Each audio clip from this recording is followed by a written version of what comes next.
훈련생 상담 및 취업 촉진 제5장, 6장 같이 하겠습니다. 제5장 오크넷과 NCS 기반 채용 시스템. 별로 문제가 많이 나올 것 같지는 않습니다. 간단히 읽고 지나가겠습니다.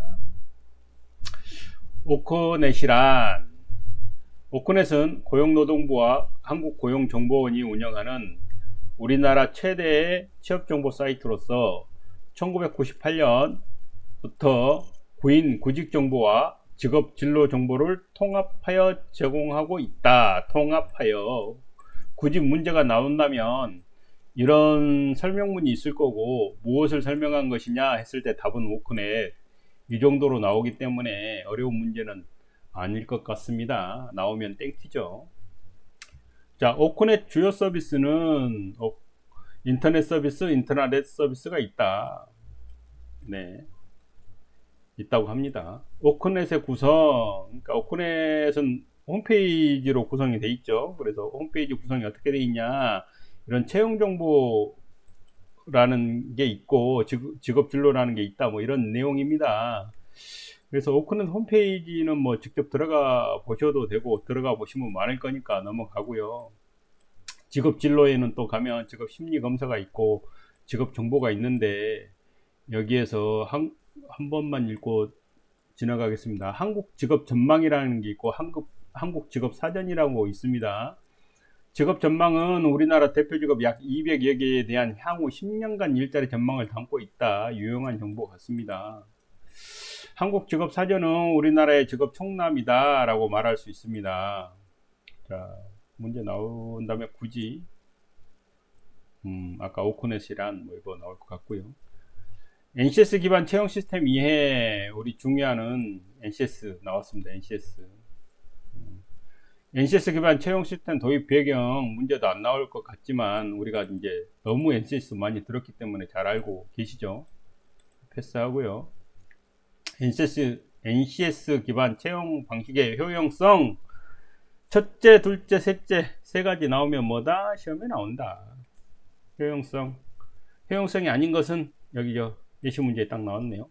이렇게 나오니까 효용성 읽어보겠습니다. 첫째, 기관 또는 기업에 적합한 인재를 선발할 수 있게 한다. 둘째, 지원 분야에 적합한 실무적 능력을 개발하도록 한다. 셋째, 스펙이 아닌 능력 중심 사회의 구현을 추구하도록 한다.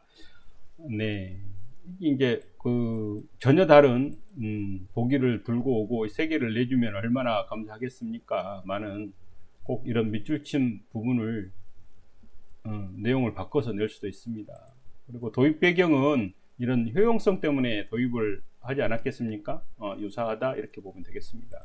예시 문제, NCS 기반 채용 방식 효용성이 아닌 것은 해서 이런 세 가지를 넣을 수도 있고요. 세 가지의 말을 바꿀 수도 있다. 그래서 우리는 알아야 될 게 적합한 인재, 실무적 능력을 갖춘 적합한 인재, 능력 중심 사회, 스펙이 아닌 중요합니다. 네. 스펙이 있는 사람을 뽑도록 한다, 뭐 이렇게 하면 안 되겠죠. 문제 나올 수 있을 것 같습니다. NCS 기반 입사 지원서 작성, NCS 기반 채용 공고문, 우리가 채용 공고문 우리가 낼 게 아니니까 이런 이게 있다라는 것만 아시면 되겠고요. 자, NCS 기반 입사 지원서의 이제 구성 사항입니다. 뭐가 들어가냐? 가지수가 많다. 그러면 시험에 나올 수 있다고 말씀드렸습니다. 인적사항 당연히 들어가고요. 교육사항 들어가고, 자격사항 들어가고, 경력 혹은 경험사항, 기타사항. 중요한 건 기타사항이 기타라고 하니까 아무거나 넣으면 안 되고요. 직무와 관련 있는 수상실적, 연구실적 등을 넣는다 이렇게 했습니다. 기타사항은 직무와 관련 있는 수상실적, 연구실적 등을 넣는다. 어떤 보기에서 입사지원서에 대해서 틀리게 좀 잘못 말한 것은 해서 직무와 관련 없는 수상실적, 연구실적을 기록한다, 기입한다 이렇게 하면 그게 답이 되겠죠. 그래서 이건 따로 적어놨습니다. 자, NCS 기반 직무 능력 속에서 경험기술서하고 경력기술서가 있습니다. 경험기술서는 이것도 이제 맥락이 좀 중요합니다. 지원한 직무와 관련이 있으나 금전적 보수를 받지 아니하고, 이렇게 되면 이제 직업, 우리가 앞에서 배웠던 직업이 아닌 거죠. 자, 수행한 활동이나 직무와 직접적 관련이 되지 않는 활동이다, 이렇게 말씀드릴 수 있습니다. 자, 지원한 직무와 관련이 있으나 금전적 보수를 받지 아니하고, 직무와 관련이 보수를 받지 않고 수행한 활동이나 직무와 직접적 관련되지 않는 활동, 예, 이게 경험기술서고요. 그럼 직무랑 관련 있는 거는 경력기술서에 들어간다, 이렇게 하시면 되겠습니다. 직무와 관련된 금전적 보수를 받으며 일정 기간 동안 수행한 활동, 이거는 이제 경력이죠. 경력으로 인정해 준 거죠. 뭐 요즘 뭐 유사 직종이라고 합니까? 유사 직종 경력 인정했을 때 내가 직업으로 한 거만 인정해 준다, 이렇게 이해하시면 되겠습니다. 직업이 아니고 알바로 했다, 취미로 했다, 이거는 인정 안 해준다. NCS 기반 자기소개서, NCS 기반 자기소개서란 지원회사나 직무에 요구한 직업 기초능력 등을 토대로 작성된 글이다. 그러니까 자기소개서는 자기를 소개한 글인데 NCS 기반이란 말이 들어가기 때문에 여기 단어 직업 기초능력을 토대로 작성한 글이다.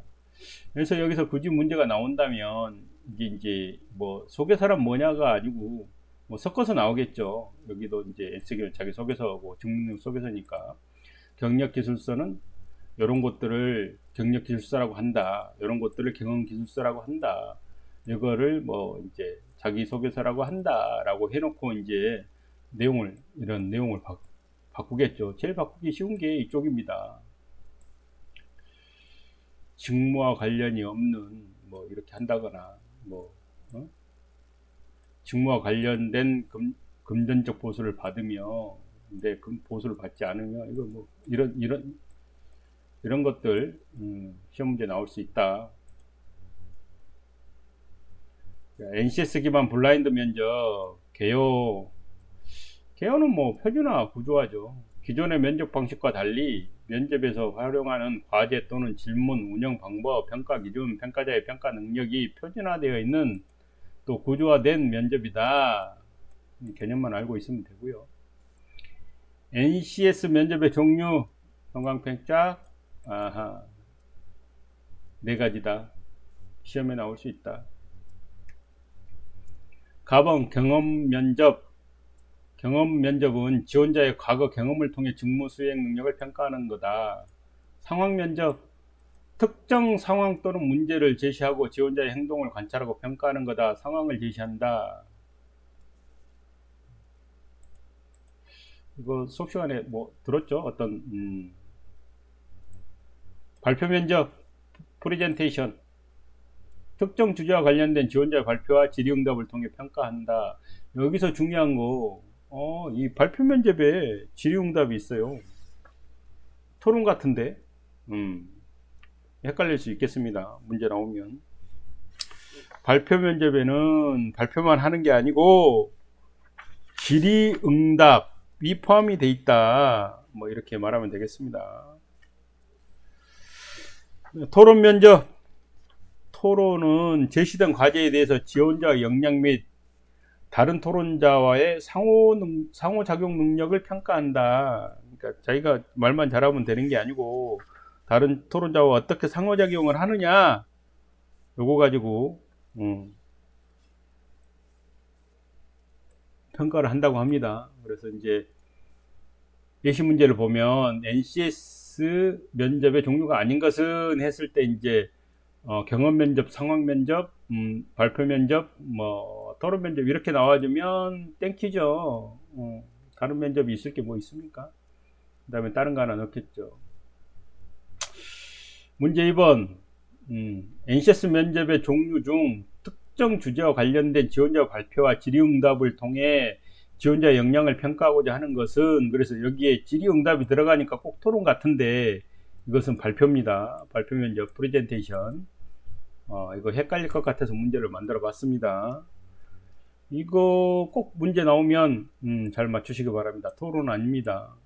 이게 이제 저는 이렇게 발표라고까지 했는데 뭐 이제 약간 문제가 저급화되면 이게 앞에 내용 빼고 질의응답을 통해 뭐 이렇게 넣으면 이제 진짜 헷갈립니다. 토론인지 발표인지. 토론은 제시된 과제에 대해서 어떤 안에 대해서 지원자의 역량 및 다른 토론자와 이게 이 말이 꼭 들어갑니다. 토론자와의 다른 토론자와의 상호작용 능력을 평가한다. 이렇게 들어갑니다. 헷갈리지 않도록 하시기 바랍니다. 자, NCS 기반 블라인드 면접 시 유의사항. 이것도 이제 그냥 넘어가려고 했는데 6개나 됩니다. 6개면 문제를 적어도 문제은행에 2개 정도 만들어 넣어놨으면 나한테 올 확률이 1%라도 있다. 그래서 읽어보겠습니다. 첫째, 스마트한 첫인상에 신경 쓴다. 첫인상에 신경 쓴다. 그렇죠. 쓰라고 안 하니까 이걸 뭐 다 써라 이렇게 안 하니까 뭐 이런 게 있다. 당연히 첫인상에 신경 써야겠죠. 둘째, 결론이나 핵심부터 말하는 정확한 답변 스킬을 함양한다. 이거는 이제 면접시 유상이 잘못된 것은 이렇게 했을 때 이거 말 바꾸기 딱 좋습니다. 결론이나 핵심부터가 아니고 핵심을 나중에 한다. 이런 식으로 서론을 얘기하고 결론을 나중에 말한다. 이렇게 말을 바꿀 수 있겠습니다. 그래서 그렇게 문제가 나온다면 무조건 답은 이거다. 그래서 우리는 결론이나 핵심부터 말하는 정확한 답변 스킬을 함양한다. 이렇게 이게 정답입니다. 셋째, 직무에 대한 심층적 내용을 파악하고 이해한다. 알고 계시면 될 것 같고요. 넷째, 자기소개에 대한 준비와 연습을 해둔다. 해야겠죠. 다섯째, 직무와 관련된 포괄적 상식을 갖춰놓는다. 네. 여섯째, 올바른 경어법을 익혀둔다. 나머지는 일반적인 겁니다. 그래서 문제를 굳이 내서 바꾼다고 하면 아까 이런 거 그런 거 바꾸면 되겠습니다. 제6장 사례별 상담 가이드. 상담 가이드는 여기서 요약 정리이기 때문에 상담을 다 넣을 수가 없어서 시간 되신 분들은 읽어보시고 시간 안 되신 분들은 지금 조금 이따 시험이다, 내일 시험이다 하신 분들은 패스하시기 바랍니다. 상담 사례에 자신감이 부족한 훈련생이 있는데 자신감 북돋아주면 될 것 같고요. 이번 분노가 많은 훈련생이 있습니다. 여기에 사례는 제가 못하지만 중요한 게 나와 있습니다. 나 메시지, 당구장, 빨간색, 형광펜, 별표 3개. 네, 이거 꼭 나올 것 같아서 준비했습니다. 이거는 각자 시험 문제 나올 확률이 한 5%는 될 것 같습니다. 자, 갈등 상황에서 상대를 공격하지 않고 자신이 원하는 것을 구체적이고 간결하게 전달하는 언어 표현 방법이다. 뭐가? 나 메시지.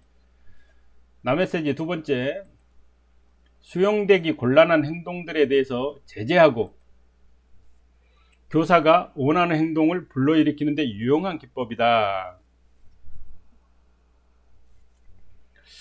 그 다음에는 너 메시지입니다. 이게 이제 2개밖에 안 나와서 여기 굳이 끊자면 뭐 3개, 4개도 나오는데 너 메시지. 갈등 상황에서 상대를 비난하거나 상대를 단정짓는 너 메시지와 대비된다. 나 메시지는.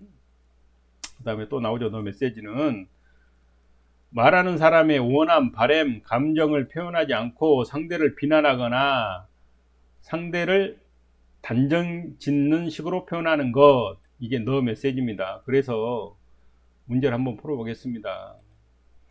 자, 예시 문제. 갈등 상황에서 상대를 공격하지 않고 자신이 원하는 것을 구체적이고 간결하게 전달하는 언어 표현 방법은 나 메시지, 너 메시지, 우리 메시지, 옆집 메시지. 어떤 겁니까? 네, 나 메시지. 너 메시지에 대해서 나올 수 있습니다. 예를 들면 상대를 단정짓는 식으로 표현하는 것은 무슨 메시지냐? 나 메시지, 너 메시지, 우리 메시지, 그 집 메시지. 이렇게 하면, 왜냐면 나 메시지만 외우고 갔다가 무조건 보이면 나 메시지 적을까봐 너 메시지가 답일 수도 있다. 알고 계시라고 말씀드린 거고요. 자, 한 번 더 해보겠습니다. 나 메시지에 대한 설명이 아닌 것은 어떻게 나오겠습니까? 자, 갈등 상황에서 상대를 공격하지 않고 자신이 원하는 것을 구체적이고 간결하게 전달하는 언어 표현 방법이다. 1번. 자, 2번. 수용되기 곤란한 행동들에 대해서 제재한다. 2번. 3번. 교사가 원하는 행동들을 불러일으키는데 유용한 기법이다. 4번. 상대를 단정 짓는 식으로 표현하는 것이다. 몇 번입니까? 그렇게 되면 4번이 되겠죠. 그러니까 나하고 너를 섞어가지고 보기 문제를 낼 수 있다. 이렇게 알고 계시면 되겠고요. 무조건 남의 셋이 찍지 말고 찍으실 때 난지 넌지 한번 보고 찍으십시오. 확률은 50%입니다. 문제가 나왔다, 남의 셋이 문제 나왔다 그러면 막출 확률 50%? 오늘 이거 제 설명 들으신 분은 100%. 그래서 한 문제 맞았습니다. 3. 목표가 분명하지 않는 훈련생 사례에서 보면 여기도 뭐 몇 가지입니까? 하나, 둘, 셋, 넷, 다섯, 여섯, 일곱 가지가 나오니까 문제가 나올 수 있겠다 싶어서 요약을 해봤습니다. 여성의 진로 유형이랍니다. 여성의 진로 유형은 자, 주부니까 안정된 가정지부 진로형이 있고 전통적인 진로형이 있고 안정된 직업 진로형이 있고 이중 진로형이 있고 단절 진로형이 있고 불안정한 진로형이 있다. 다면적 시행 진로형이 있다. 이렇게 되어 있습니다. 그래서 한번 지금 읽어봤기 때문에 문제가 나오면 여성 진로 유형이 아닌 것은 이렇게 나오면 찍으시면 됩니다. 어떤 느낌인지 아시겠죠? 이거를 뭐 다 외울 수는 없고 나올 확률도 별로 없는 것 같은데 찍으시면 되고 뭐 이런 형태는 어떤 진로형이냐 이게 이제 똑같은 시험 문제입니다. 그래서 전통적인 진로형이냐 이게 의미를 아시니까 뭐 단절은 뭐 직업 단절 많이 들어보셨죠. 그런 식으로 나올 수 있을 것 같다. 그래서 이제 여성의 진로 유형은 시험장 갔는데 생판 처음 본 건데 그러지 마시고 다시 한번 읽어 드릴게요. 여성의 진로 유형은 안정된 가정주부의 진로형, 전통적인 진로형, 안정된 직업 진로형, 이중 진로형, 여기서부터 약간 불안정한 것 같습니다. 그 다음에 단절 진로형, 불안정한 진로형, 다면적 시행 진로형이 있다. 그래서 이 중에 여성의 진로 유형이 아닌 것은 해서 이제 다른 형태를 하나 놓을 수 있습니다. 네 번째 사례, 진학 문제로 고민한 훈련생 패스하겠습니다. 다섯 번째 사례, 우울 증상을 보이는 훈련생에서 또 하나, 둘, 셋, 넷, 다섯, 여섯, 일곱 가지가 나옵니다. 인지 애곡의 유형이라고 굳이 빨간색하고 두꺼운 건 안 했습니다. 근데 한번 읽고 넘어가겠습니다. 이게 일곱 가지 인지 애곡의 유형을 일곱 가지를 알고 있으면 될 것 같은데 제가 어떤 뜻인지 한번 읽어주면 일곱 가지를 외우는데 더 쉬울 것 같습니다. 이걸 뭐 임의적 추론은 충분하고 적절한 이렇게 외우라는 뜻이 아니고 이런 게 있더라. 인지 애곡의 유형이 아닌 것은 이렇게 나오겠죠. 자, 읽어보겠습니다. 인지 애곡의 유형. 임의적 추론. 충분하고 적절한 증거가 없는데도 결론에 도달한 것으로 상황에 대한 비극적 결말이나 최악의 시나리오를 생각한 것. 임의적으로 뭐 적절한 근거가 없는데 이미 결론에 도달했어요. 그게 임의적 추론입니다. 선택적 추론, 말 그대로 선택적 추론, 어떤 일의 부분적인 세부사항을 근거로 결론을 내리는 거. 부분적인 걸로 부분적인 세부사항이 있는데 그걸로 이제 이미 결론을 내린 거랍니다. 과잉 일반화, 단 하나의 사건을 근거로 형성된 극단적인 신념을 유사하지도 않는 다른 일이나 장면에 부적절하게 적용하는 과정. 과잉 일반화, 과잉했다는 것이죠. 과하게. 이게 극단적인 신념이라는 게 그렇습니다. 우리 뭐 신념이 극단적이면 좀 위험하죠. 자, 확대와 축소. 상황을 실제 가치보다 더 크게 또는 작게 지각하는 것. 느낌은 뭐 확대와 축소니까 실제 상황은 조그만데 크게 이제 생각하는 거죠. 지각하는 거. 또는 큰데 작게 하는 거. 확대와 축소라는 게 있습니다. 당연히 확대와 축소가로 지각한다는 거는 인지가 왜곡됐다 이렇게 이제 그런 뜻이죠. 이거 다 뭐 마찬가지로 개인화. 자, 근거가 없을 때조차 어떤 일과 자기 자신을 관련 짓는 경향, 개인화 시킨다고 합니다. 이것도 뭐 왜곡이라고 하죠. 자기랑 근거가 없는데 자기 자신을 관련을 지어요.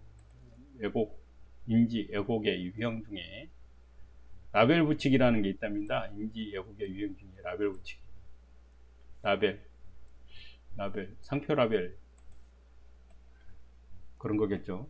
불완전성과 과거의 실수에 근거해서 자신을 그런 사람이라 라벨을 붙여놓고, 그러니까 자기를 그런 사람이란 라벨이 이미 붙어 있으면 이를 자신의 진정한 정체감으로 정의하는 거, 라벨을 붙여놓고 그게 자기 실수한 것을 나는 그런 사람이다 라고 이제 라벨을 붙여놓고 그게 이제 정체감이라고 정의하는 것이죠. 라벨 붙이기. 극단적 사고, 딱 말뜻이 극단적 사고, 흑백 논리로 사고하고 해석하거나 뭐 아니면 도다. 경험을 어느 한 극단으로 범주화하는 것, 어느 한 극단으로.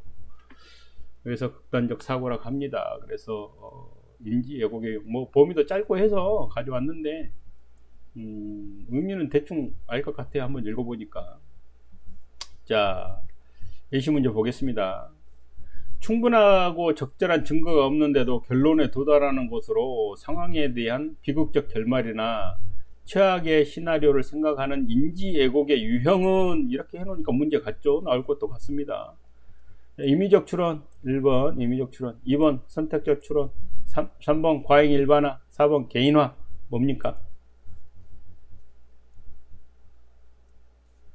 충분하고 적절한 증거가 없는데도 결론에 도달하는 것으로 상황에 대한 비극적 결말이나 최악의 시나리오를 생각하는 인지 왜곡의 유형, 인지 왜곡의 유형 중에 하나겠죠. 7가지 중에. 그러면 결론을 내릴 만한 적절한 증거가 없는데 결론에 도달한 것으로 보기 때문에 임의적 추론이다 이렇게 해석하시면 되겠습니다. 그죠? 다른 것도 그런 식으로 문제가 나올 수 있죠. 이렇게 흑백 논리로 사고하고 해석하거나 이렇게 나오면 극단적 사고 이렇게 고를 수 있어야 된다. 그러니까 말 뜻을 맥을 이렇게 연결해서 알고 계시면 될 것 같습니다. 인지 왜곡의 유형이 아닌 것은 이렇게 해서 이제 임의적 추론, 선택적 추론, 과잉, 이게 일반적으로 쓰는 용어들이 아니기 때문에 지금 한번 읽어보지 않으면 뭐 예를 들면 개인화 이런 거 안 넣고 뭐 단체화, 뭐 집단화 언뜻 안 읽어봤으면 그게 뭐 왜곡의 유형 같아요. 근데 뭐 우리는 연결시켜서 읽어봤기 때문에 잘 맞추시기 바랍니다. 자, 여기까지가 훈련생 상담 및 취업 촉진 제6장 상담 가이드까지 해서 마무리 짓겠습니다. 감사합니다.